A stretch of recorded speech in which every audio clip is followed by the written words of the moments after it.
Assalamualaikum warahmatullahi wabarakatuh. Apa kabar semua? Pastinya sehat, bahagia. Alhamdulillahirrabbilalamin. Baik, saya dengan Yaya, dosen kebidanan Stikes Widya Dharma Husada, Tangerang. Kali ini kita akan bedah soal Ukom Bidan mengenai mengukur status gizi balita berdasarkan grafik panjang badan menurut umur. Video sebelumnya kita sudah bahas mengenai status gizi balita berdasarkan grafik berat badan menurut panjang badan. Kali ini panjang badan menurut umur.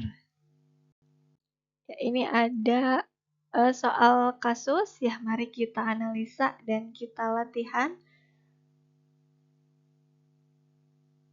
Oke, sebelum kita baca kasusnya, kita baca instruksinya terlebih dahulu. Oke, kita baca instruksinya. Instruksinya adalah apakah status gizi menurut panjang badan per umur anak pada kasus tersebut. Oke, yang ditanyakan adalah status gizi menurut atau berdasarkan panjang badan menurut umur anak. Ya. Nah, kita lihat opsional jawabannya. Kita lihat opsional jawabannya. Pilihan jawabannya ada tinggi, pendek, normal, sangat pendek, dan sangat tinggi. Ya, kita cocokkan, ya kita rekam terlebih dahulu pilihan jawabannya bahwa jawabannya adalah salah satu dari pilihan jawaban tersebut. Oke, baru kita baca kasusnya sambil mencari kata kunci. Oke, ya sambil kita tandai ya seorang anak laki-laki, ya kita tandai kata kuncinya umur 18 bulan. Ya, ini umur 18 bulan diantar ibunya ke posyandu. Hasil anamnesis, nah anak susah makan. Hasil pemeriksaan, berat badan 10 kilo, panjang badan 75 cm, lingkar kepala 48 cm.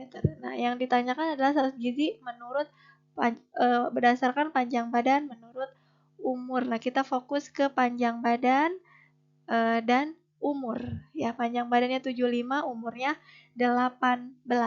Nah, di sini ada hasil pengukuran Z-score berada pada garis kurang dari min 2 standar deviasi. Oke, sebetulnya ini sudah ada kata kunci utama. Kata kunci utamanya adalah Z-score berada pada garis kurang dari min 2 standar deviasi. Oke, kira-kira apakah Z-score kurang dari min 2 standar deviasi apakah kategori tinggi, normal, pendek atau stunting, sangat pendek atau sangat tinggi? Oke, apakah jawabannya? Saya beri waktu 5 detik. 5, 4, 3, 2, 1.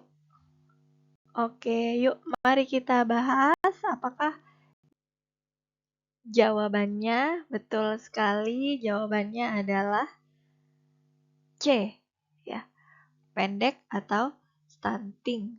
Nah, ini ada referensi dari buku Bagan SDIDTK ya, bahwa hasil pengukuran Z-score ya jika lebih dari plus 3 SD atau standar deviasi, status gizinya adalah tinggi. Ya, kalau yang ditanyakan adalah intervensi atau tindakan, nah ini segera rujuk ke rumah sakit untuk mendapat penanganan dokter spesialis anak. Ya, kemudian jika min 2 standar deviasi sampai dengan plus 3, itu status gizinya adalah normal. Ya, intervensinya adalah jadwalkan kunjungan berikutnya. Nah, kemudian min 3 standar deviasi sampai dengan kurang dari min 2 standar deviasi, status gizinya adalah pendek atau stunting ya. Tadi kasusnya adalah hasil pengukuran Z-score berada pada kurang dari min 2 standar deviasi ya. Jadi jawabannya adalah C, pendek atau stunting. Nah, ini intervensinya ya, jika umur kurang dari 2 tahun segera rujuk ke rumah sakit. Nah, jika umur 2 tahun atau lebih, ya ini konfirmasi parameter status gizi yang lain, ya berat badan menurut umur dan berat badan menurut panjang badan atau berat badan menurut tinggi badan.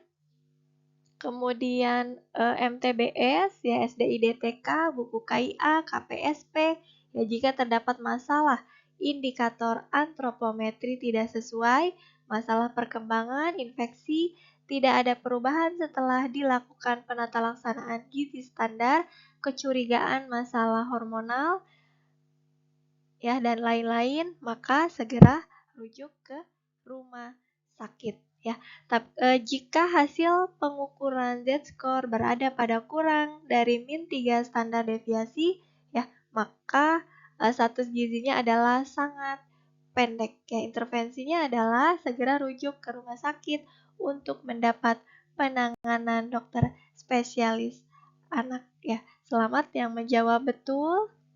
Ya, kemudian hasil Z-score ini didapatkan dari mana? Ya, tadi kita harus hafal ya hasil pengukuran Z-score, ya apakah min 2 ataukah 2 ataukah kurang dari min 3 ataukah kurang dari min 2 ya dan lain sebagainya. Nah, ini dari mana sih hasil Z-score didapatkan? Nah, ini ada grafik ya, grafik dari buku KIA ya, warna biru itu untuk anak laki-laki ya karena kasusnya adalah anak laki-laki.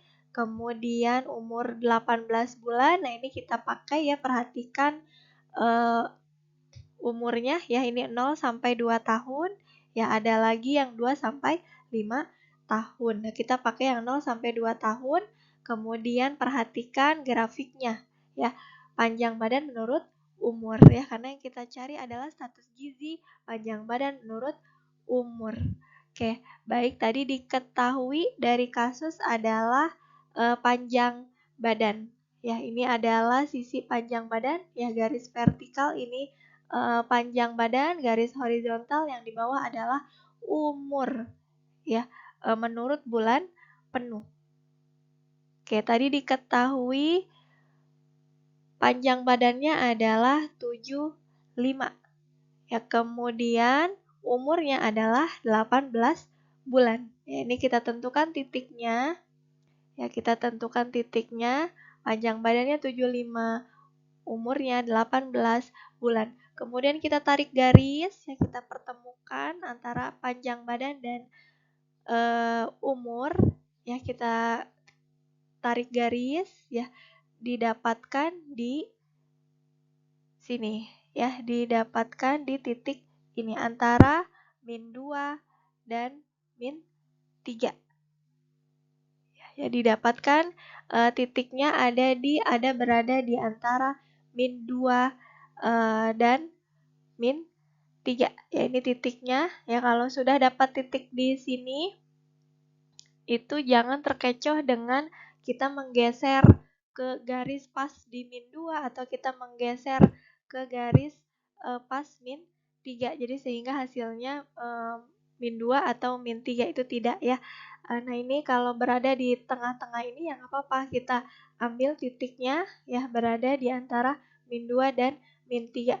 Nah, hasilnya apa? Jawabannya adalah pendek atau normal ya, ini min 3 sampai dengan kurang dari min 2. Ini ya, min 3 sampai dengan kurang dari min 2 standar deviasi, di mana hasilnya adalah pendek atau stunting. Ya, jadi jawaban yang betul tadi adalah C, pendek atau stunting. Oke, demikian untuk pemaparan atau materi kasus latihan soal hukum kali ini. Terima kasih. Ya sebelum ditutup, ada pantun, ya jalan-jalan ke kota Banjar. Cakep. Jalan basah turun hujan. Cakep. Tugas kita hanya belajar supaya lulus dalam ujian. Ya, kurang lebihnya mohon maaf. Billahi taufiq wal hidayah. Sampai ketemu di video selanjutnya. Wassalamualaikum warahmatullahi wabarakatuh.